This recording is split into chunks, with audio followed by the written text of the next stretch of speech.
That's how many shots were fired at a local family's dog, killing him in a local family's backyard. Tonight, 23 ABC's Faven Kay speaking with the owners as they search for answers. Faven. Good evening, Jackie. I'm standing in front of that owner's home in Southwest Bakersfield, and he's adamant that it's his neighbor who he thinks shot his dog with a pellet gun. That neighbor lives just right next door. He tells me there's been an ongoing battle over his dog Lamar's barking, and that while he understands his neighbor's frustration, says his dog did not deserve to die.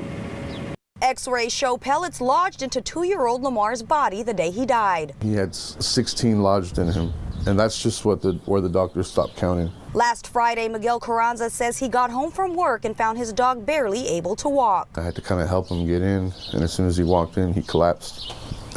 He had some bleeding in his rear area and some bleeding on the side of his belly. Carranza rushed him to the vet hospital. The bullet had penetrated into his lung and filled him with air, and it pierced the belly, and he was internally bleeding.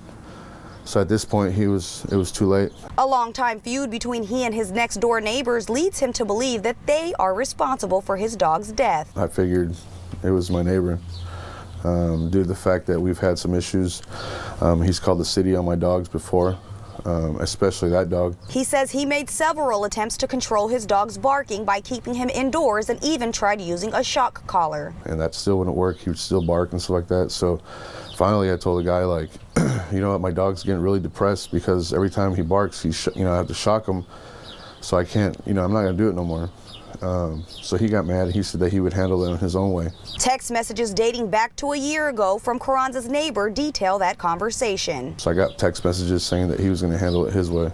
I asked him if that was a threat. He said that he was going to handle it his way. 23 ABC spoke with that neighbor off camera. He told us that his family had nothing to do with Lamar's death. Carranza believes otherwise and says he wants justice for his dog. I'd like to see, BPD or somebody, go over there and figure something out, figure out what's going on. It's one thing to kill a dog, but who knows what else he's capable of. Now, we reached out to Animal Control Services, who are investigating, but told us they cannot comment pending the outcome of that investigation. They directed us to BPD, who say that without an eyewitness, a confession, or some sort of factual evidence, it is hard to file criminal charges. But they do want to remind you that it is never okay under any circumstance to shoot or harm a dog for excessive barking. Live in Southwest Bakersfield, I'm Faven Kay, 23 ABC.